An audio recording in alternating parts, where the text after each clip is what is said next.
Tiffany Reyes, hindi kasama sa Final 12 na inilabas ng SBP at ni Coach Burke Toes. Bakit kaya? Sino-sino ang mga nakasama sa Final 12 na lilipad sa Mexico para sa Olympic Qualifying Tournament?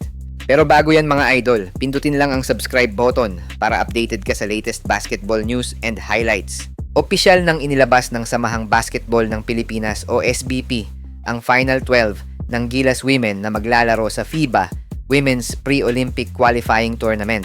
At sa pagkakataong ito, pangungunahan ang ating national team ng tatlo sa pinakamalalaking pangalan sa Philippine Women's Basketball ngayon, si Jack Animam, Casey De La Rosa at ang naturalized guard ng Gilas Women na si Vanessa De Jesus. Malaking boost ang pagbabalik ni Jack Animam na isa sa pinaka-eksperyensyadong player ng Gilas Women.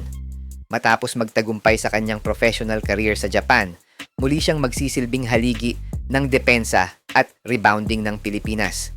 Samantala, si Casey De La Rosa ay papasok sa torneo bilang isa sa pinaka-inform na local player sa bansa matapos ang sunod-sunod na dominanting performances sa 3x3 at sa national team. Samantalang babalik naman si Vanessa De Jesus para maging naturalized player ng Pilipinas kontra sa Canada, Mexico at Senegal.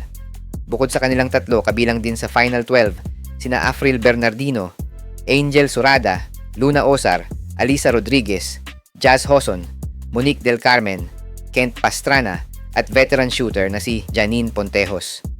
Kasama din sa final lineup si under-18 standout, Sofia Dignadice, pero kapansin-pansin na nakat si Gilas Women Rising Star, Tiffany Reyes sa Final 12. Hindi lang natin makumpirma kung bakit natanggal si Tiffany. Pero para sa akin parang malaking kawalan siya sa current lineup ngayon since magagamit sana yung tangkad niya at pagka-shooter nito kontra sa mga teams na makakalaban nila. Lalo pa at hindi magiging madali ang misyon ng Gilas Women.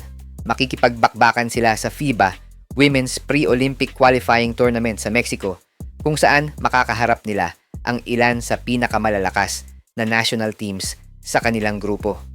Napakalaki ng nakataya rito dahil ang torneo ang magsisilbing unang hakbang patungo sa Olympic qualification cycle para sa Los Angeles 2028 Olympics. Ayon kasi kay New Gilas Women Head Coach na si Coach Burke Toes, nais niyang i-apply ang kanyang sariling sistema sa dating sistema ni Coach Pat Aquino. Kaya siguro maraming pagbabago ang nangyari sa pagpili ng magiging Final 12 sa Gilas Women. Nauna ngang napansin ng fans ang pagkakatanggal ni Elizabeth Means sa 5-on-5 event para mag-focus sa 3x3 at ang latest nga ay pagkakakat ni Tiffany Reyes sa Final 12. Pero sa tingin nyo, mga idol, kayanin kaya ng Gilas Women na maitawid ang laban nila sa Canada, Senegal at Mexico? Hi guys! Kung naghahanap ka ng legit Gilas jerseys, marami tayong partner stores ang nagbebenta niyan. All you have to do is i-click lang yung link sa gilid ng mga video at magpa-pop na yung mga stores sa gilid. Get yours now guys at huwag kalimutan mag-subscribe kay Overdrive Highlights.